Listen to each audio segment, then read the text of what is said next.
Whoa, this is the Illusion reporting from somewhere on spaceship Earth.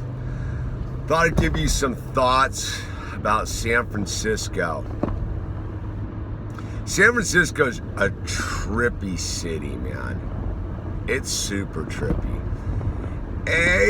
It is like Oz sitting out on this peninsula, dude. When you look at it from like the other side of the bay, especially, I mean, it's like this weird trippy castle floating there. You got the trippy architectural bridges coming into the city. San Francisco visually is a very interesting city from afar. And then when you get into the city, it's its own trippy scene because it's all the hills and the buildings are just stuck together like this. And that's always tripped me out, is like how they get the buildings, like what's between the buildings where they join, like how do they keep that waterproof? I don't know. I always trip out on that one. And so like what's sheeting the wall? Are they just all connected together? Like, I don't know. So, but it's sort of a gray city too. There's a grayness to it, which is interesting. And yet there is an energy in San Francisco as far as West Coast cities go that's just unique to itself. And I dig San Francisco, and yet it's a super overwhelming energy field. It takes me a moment to get adjusted to it. And I think part of the allure of San Francisco is most people forget, but it's a city that got rubbleized by Mother Nature, dude. I mean, the earthquake destroyed San Francisco, and then the fire burned down the rest of it. So San Francisco, as we see it now, is kind of like the phoenix risen from its ashes. Like, so I think there's I don't know if it's an overt energy, but definitely a subliminal energy that at any moment, Mother Nature could make San Francisco a pile of rubble. And so you better live your life to the fullest right now. Like, that's the energy. When I used to live in San Francisco 26 years ago. And there's an energy about the city, man. And it's very serious and it's very fun at the same time. It's a congested city, but yet it flows.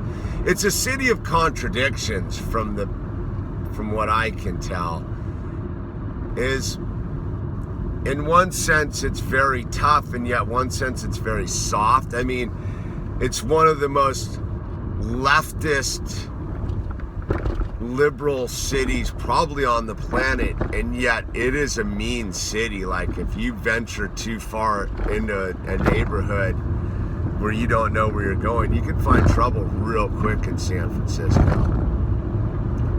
I love San Francisco. And it's very historical. It's that's the trippy part about San Francisco that I always wanted. It has this trippy history from the 1800s that's still present in the city.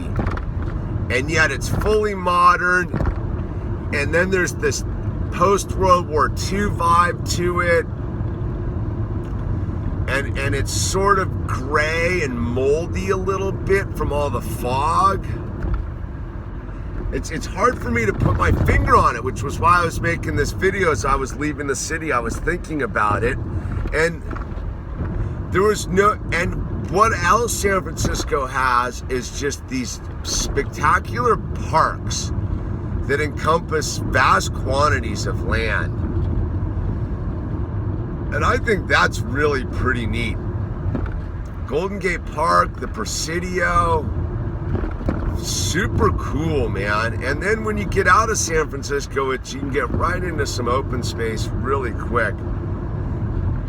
It's an intense city. I was surfing Fort Point yesterday, and it's right there, man. You can it's gnarly, it's heavy duty. You see the whole city skyline. You're sitting surfing under the Golden Gate Bridge. There's giant ships moving through the channel.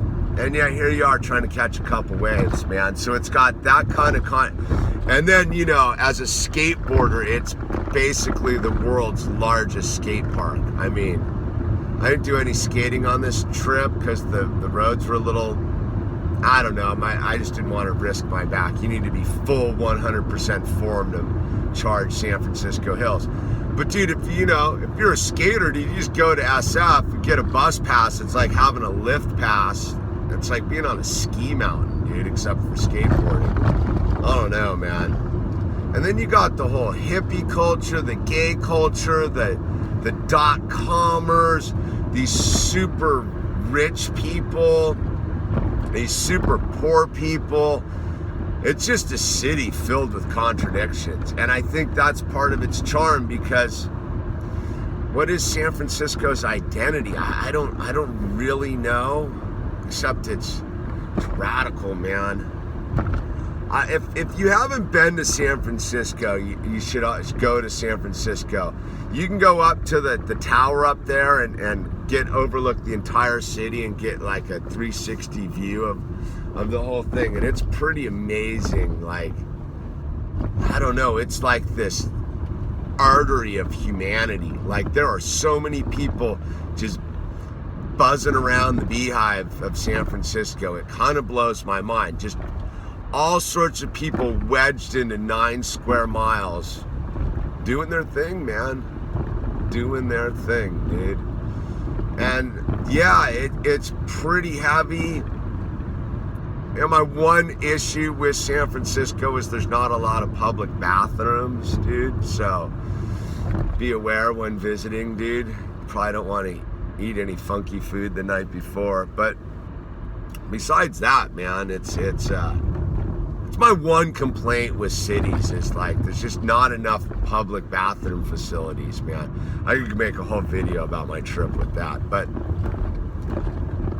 yeah, it's a cool vibe. There's a lot going on. There's a lot of culture in San Francisco, and yet, like I said, it's a relatively new city. It has not been around that long. I mean, when the 1848 happened, you read those books, like I was reading the one about the guy who's exploring it, dude.